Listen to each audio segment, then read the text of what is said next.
Boa noite, está no ar mais um Direito da Gente, ao vivo dos estúdios da TV Campus de Minas. Eu sou Leidiane Gouveia e no programa de hoje nós vamos falar sobre direito previdenciário. Para isso nós trouxemos novamente como nosso convidado o doutor Rafael Cimino Moreira Mota, que é pós-graduado em Direito Previdenciário pela Universidade Gama Filho e é também advogado nas comarcas de Barbacena, Barroso e São João del Rei. Boa noite, doutor Rafael. Boa noite, Leidiane. Boa noite aos telespectadores. É um prazer estar de volta.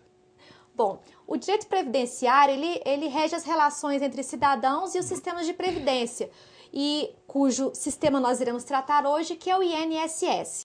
Bom, doutor Rafael, nós sabemos que o direito previdenciário está relacionado aos direitos que o segurado tem perante o INSS. Qual que é o requisito para ser ou estar segurado pelo INSS? Ótimo. Bom, antes de falar de como ingressar no sistema, é importante falar o que é o sistema. O INSS é uma autarquia pública que gere a Previdência Social. Previdência é um seguro social, onde as pessoas que estão a ela seguradas vão então fazer pagamentos para que possam receber contraprestações, ou seja, receber um retorno do governo, através de benefícios previdenciários, certo? Os benefícios então seriam 3 aposentadorias voluntárias, aposentadoria por idade, por tempo e a aposentadoria especial, 3 benefícios por incapacidade, que seriam a aposentadoria por invalidez, o auxílio doença e o auxílio acidente. Entram aí também pensão por morte, auxílio reclusão, salário maternidade e salário família. Além de serviços sociais que seriam, no caso, a reabilitação e o serviço de assistência social. Para isso, o trabalhador precisa de se filiar e se inscrever na Previdência Social. Okay? Como que a pessoa se inscreve ou se filia à Previdência Social? Através do exercício da atividade laborativa, ou seja, através do trabalho. Se a pessoa trabalha com carteira assinada ou a pessoa é autônoma, mas tem a sua inscrição no INSS paga através do carnezinho ou através do boleto pela internet, ela já está vinculada ao sistema. Ou então, se a pessoa ela é a dona de casa, por exemplo, ou estudante, aquela pessoa que não recebe uma remuneração fixa, mensal, mas deseja contar com tempo de contribuição, ela também pode se filiar ao sistema e então passar a usufruir desses benefícios previdenciários que a gente acabou de listar. Bom, vamos começar a falar então um pouquinho sobre cada um desses benefícios previdenciários. Eu gostaria de iniciar aqui falando sobre o tão polêmico auxílio reclusão. Nós temos visto nas redes sociais, circulam várias publicações mencionando da desvantagem de ser um trabalhador e a vantagem de se estar preso recebendo um auxílio reclusão de R$900 e tantos. Né? Eu queria que você explicasse para os telespectadores esse mito, porque na verdade não tem nada daquilo, né, doutor? Exatamente. As redes sociais são muito bacanas, são importantes a gente manter os vínculos com as pessoas que nos procuram nas redes. No entanto, as redes sociais são fonte de algumas publicações um tanto quanto complicadas. Essa do auxílio reclusão é uma. O que é fomentado? Disse que o auxílio reclusão seria um benefício para, na verdade, premiar o preso, através de um valor de R$900 e tantos. Isso, a bem da verdade, é um total engano. Tá? O que seria o auxílio reclusão? Para começar, o auxílio reclusão é um benefício previdenciário que é devido não ao preso, mas sim aos dependentes do preso. Quem que seriam seus dependentes? Cônjuge, filhos, dependendo do caso concreto, podem ser os pais ou então irmãos. Ok? Todo e qualquer dependente do preso ou todo e qualquer dependente de qualquer preso? Não. Somente os dependentes do cidadão que foi preso e cujo núcleo familiar se enquadre no requisito de baixa renda, que aí é esse requisito da faixa de R$900 e poucos. Certo? Então esses R$900 e poucos aí, então, na verdade, é para delimitar quais os dependentes dos presos que podem receber esse benefício? Exato. Esse valor não é fixo. Anualmente ele é corrigido juntamente com os valores das aposentadorias e demais benefícios do INSS. Como todo benefício é corrigido, esse teto também é corrigido, certo? Então, vamos estabelecer um limite de R$900 aqui para o nosso diálogo. Quem, então, chegar nesse valor de R$900 e tiver uma pessoa da qual ele dependa financeiramente, que foi conduzida à prisão, essa pessoa pode eventualmente buscar o benefício de auxílio reclusão. Contudo, a pessoa que foi reclusa, vamos colocar um exemplo aqui, o pai que foi preso, deixando então esposa e filhos em casa, a renda familiar, a renda desse núcleo familiar deve ser de em torno de R$ 900 e, primeiramente, esse preso deve ser segurado. E como uma pessoa é segurada? Como eu disse anteriormente, ela precisa de fazer contribuições. Então a pessoa só é segurada se ela paga, certo? Isso leva à conclusão de que não é uma fatia grande da sociedade carcerária que recebe esse benefício. Isso não é um prêmio ao preso. Na verdade, é um prêmio a quem paga a contribuição previdenciária. Como certo? qualquer seguro, né? Nós temos aqui em São João del Rei 20% apenas dos nossos presos recebendo o auxílio reclusão. Para que o telespectador... Desses presos, exatamente, né? Os dependentes dos presos. Para que a população então tenha ideia de quão pequena é a parcela da sociedade que recebe o auxílio reclusão. Então não é toda a população carcerária que é beneficiária desse espécime, ok? Só uma certa fatia. E esse valor do benefício pago aos dependentes, ele é proporcional ao que o preso contribuía? Sim, sim. Todo o benefício previdenciário, ele tem que levar em conta a história previdenciária da pessoa. Ou seja, a média de contribuições que a pessoa fez ao longo da sua vida, certo? No cálculo de qualquer benefício previdenciário, na legislação atual, a gente considera as contribuições de julho de 1994 até a data, no caso do auxílio reclusão, até a data da prisão. Então a gente pega toda essa história previdenciária do trabalhador, faz uma média e esse valor é o que vai ser recebido pelos dependentes do recluso, pelos dependentes do preso. Então, vamos dar um exemplo, doutor Rafael. Se a pessoa que foi presa, à época ela trabalhava, antes de ser presa, ela recebia um salário mínimo, recebeu a vida inteira um salário mínimo e quando foi antes de ser presa, ela também recebia um salário mínimo. Ela era trabalhadora e recebia um salário mínimo. Quando ela é presa, o que ela vai receber é proporcional a isso. Exatamente. E não R$900 como se a história previdenciária né? dele é de um salário mínimo, automaticamente o benefício que vai ser vertido para a família dele é de um salário mínimo, ou algo próximo disso. Nunca inferior a um salário mínimo, certo? O benefício previdenciário ele tem, dentre vários princípios, o princípio do benefício mínimo, que seria o valor do salário mínimo, certo? Então nunca inferior ao salário mínimo, nunca superior à média das contribuições desse trabalhador.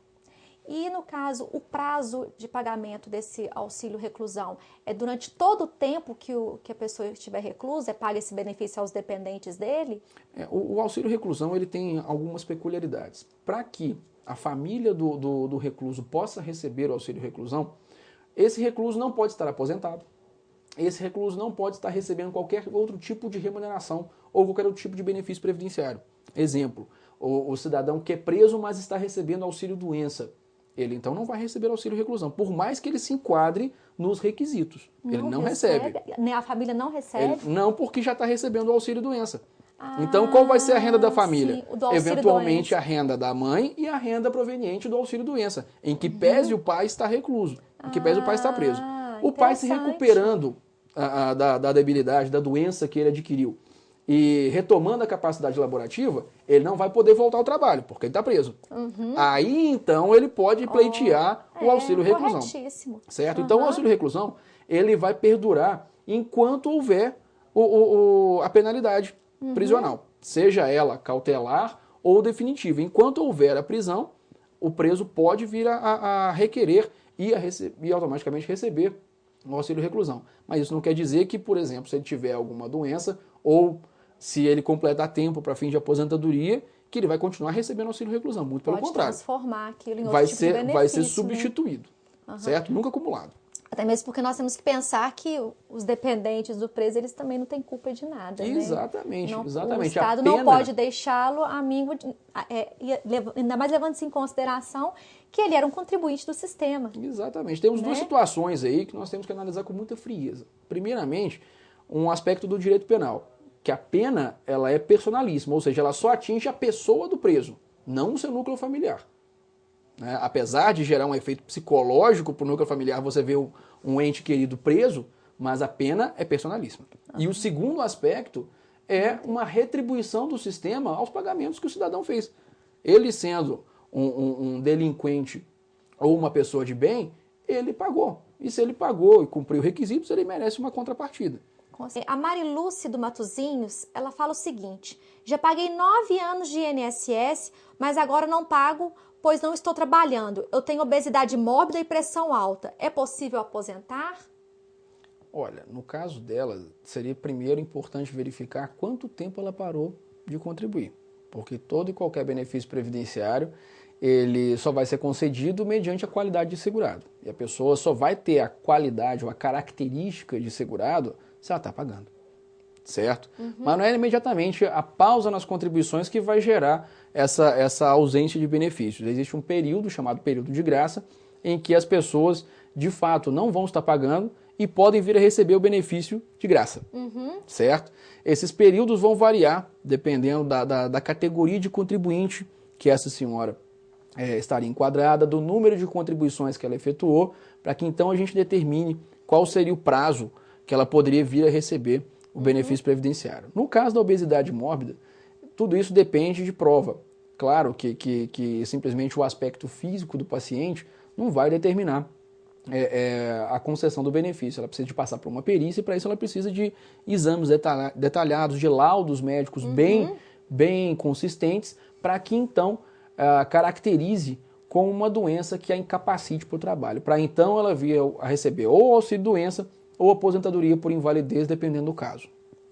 Bom, mas então, no caso, ela falou que trabalhou só 9 anos, contribuiu 9 anos e ela não está trabalhando agora. Então, se ela não está contribuindo, ela não vai fazer jus ao benefício, não é isso, doutor? Em tese não, mas depende de quanto tempo atrás. Em média, quanto tempo? 1 ano, não é? Um ano para que ela mantenha a qualidade de segurado. E se ela quiser voltar a pagar para fazer jus? Se ela quiser voltar a pagar para fazer jus, ela deve pagar 4 contribuições, que seria então 1/3 da carência, que seria de 1 ano, para que então ela venha pleitear um novo benefício. Um novo benefício. Certo?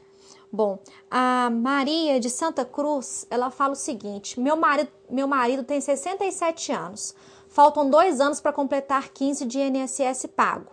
Só que ele está com artrose nos 2 joelhos. Fez perícia e não passou. Qual o procedimento para ele encostar e aposentar? Olha, o encostar, vamos primeiro dar nomes, né? Seria o auxílio-doença, né? É um dos benefícios por incapacidade, nós temos 3, seria o auxílio-doença, a aposentadoria por invalidez e o auxílio-acidente. Todos os 3 dependendo da gravidade da lesão que a pessoa está cometida. No caso da aposentadoria por invalidez, uma lesão incapacitante e irreversível. No caso do auxílio-doença, uma lesão incapacitante, porém transitória. E no caso do auxílio-acidente, uma lesão que retira parte da capacidade laborativa, não ela totalmente, certo? Então, no caso desse senhor com problemas nos joelhos, depende da forma como esse problema de saúde dele o afeta no trabalho. E depende também do estágio em que a doença se encontra e das provas documentais que a pessoa detém em mãos. Se as provas documentais, se os laudos que a pessoa tiver direcionarem para uma incapacidade para o trabalho, seja ela transitória ou irreversível, e a perícia do INSS não aprovou, seria o caso dessa pessoa procurar um advogado de confiança, apresentar esses documentos e ingressar com uma ação perante a Justiça Federal para que o INSS, então, seja obrigado a conceder o benefício previdenciário. Uma mensagem para o telespectador, mandar um abraço para alguém? Claro. É muito bom a gente poder fazer o bem para as pessoas, né? E o programa Direito da Gente está aqui fazendo o bem através da disseminação da informação. Muita gente acha que o direito é complicado, é difícil. Eu sempre digo que o óbvio só é óbvio para o olho treinado, né? Então, o papel do Direito da Gente, trazendo aqui pessoas que são especializadas em alguns ramos do direito para levar informação para as pessoas, é muito bacana, é louvável e merece o nosso agradecimento, né, como cidadão, e os nossos parabéns. Muito né? obrigada, Então, eu agradeço a oportunidade e me coloco mais uma vez à disposição para futuras conversas a respeito do direito previdenciário. Nossa, muito obrigada pelas lindas e gentis palavras, né? Isso. Nós é que temos que parabenizá-lo pela brilhante atuação aqui com os nossos telespectadores. Obrigado. Bom, e para você que não viu ou quer rever o nosso programa, ele é reprisado às quintas-feiras às 10h50 da manhã e às sextas-feiras às 10h10 da noite. Na próxima quarta-feira, às 19h30, nós teremos um novo encontro. Contamos com você e boa noite!